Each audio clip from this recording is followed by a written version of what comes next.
Although we are facing a new wave of COVID-19 infections and our attention has inevitably and understandably been focused on this, we must not lose sight of the next phase, the recovery phase. It is a critical juncture, and we need to ask ourselves that what we are looking for when we talk about recovery. If by recovering from the pandemic, we intend to go back to the path that is leading our planet and ecosystems to collapse, we can carry on as before. We were already succeeding in doing that. The reason we are here today is to consider how this pandemic can become an opportunity to change and to adapt our societies and our economies and build resilience for the challenges of tomorrow.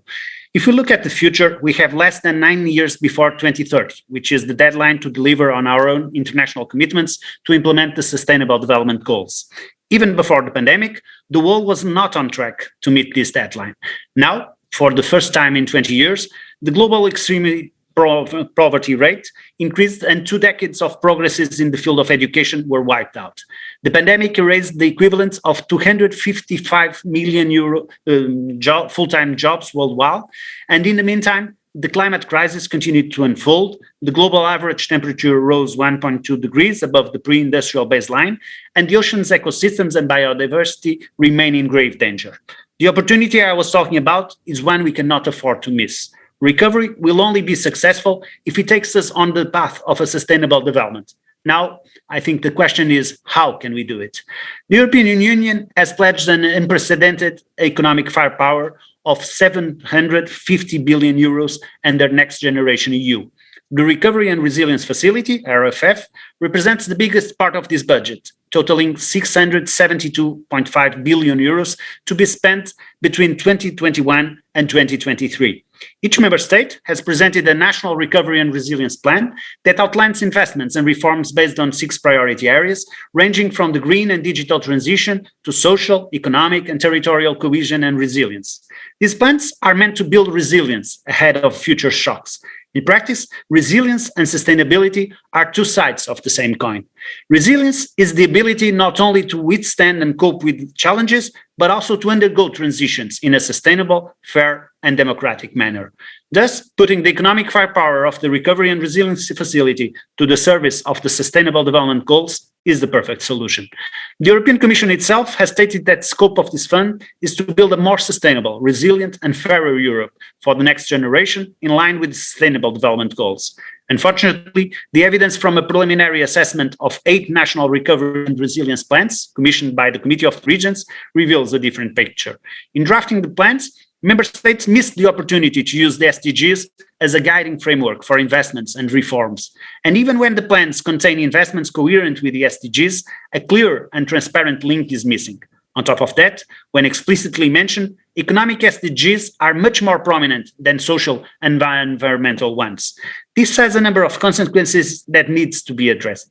First, the transformative potential of the 2030 agenda does not lie in pursuing single goals or targets, but rather in a systemic approach. Cherry-picking single SDGs reduces their potential benefits as an overarching strategy for sustainable recovery and betrays their integrated and comprehensive nature.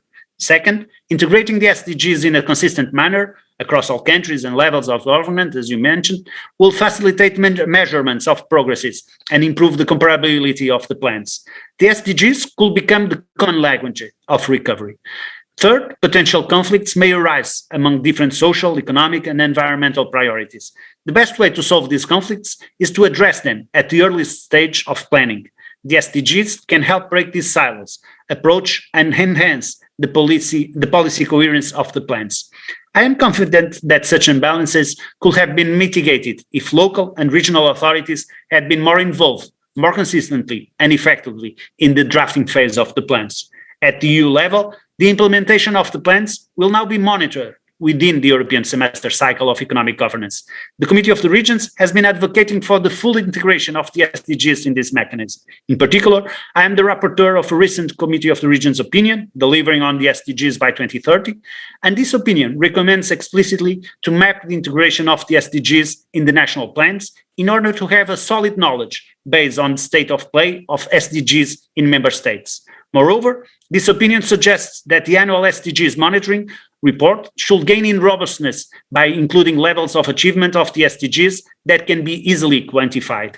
I'm particularly pleased that recently the European Commission has taken a step in this direction. This year, the European semester will include an updated and consistent SDGs reporting across all member states and will monitor their performance and progresses in each SDGs area.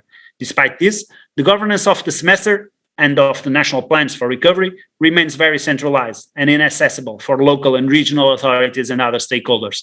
As a mayor, I am personally and politically invested in the implementation of the SDGs in my city, Braga.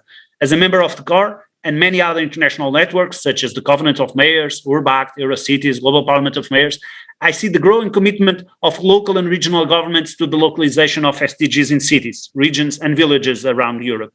In the spirit of partnership and collaboration of SDG 17, more and more of my fellow representatives strive to integrate the SDGs in their local budgets and policy frameworks, to introduce innovative solutions, to involve local stakeholders and citizens in the transformation, to produce voluntary local reviews, and to live up to their commitments to climate neutrality.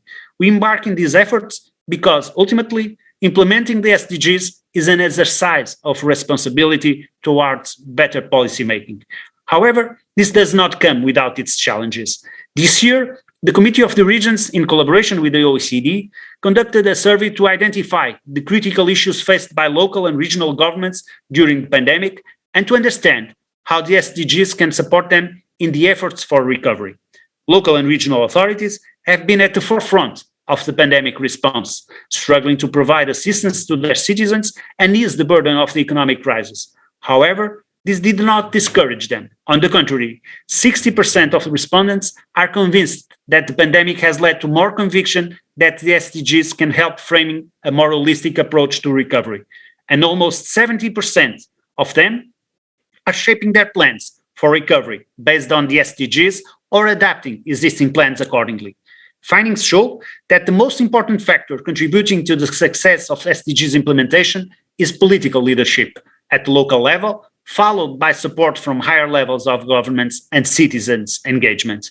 I believe this evidence speaks out loud and clear about the political willingness and commitment of local and regional representatives to embrace their responsibility towards their constituency and towards future generations.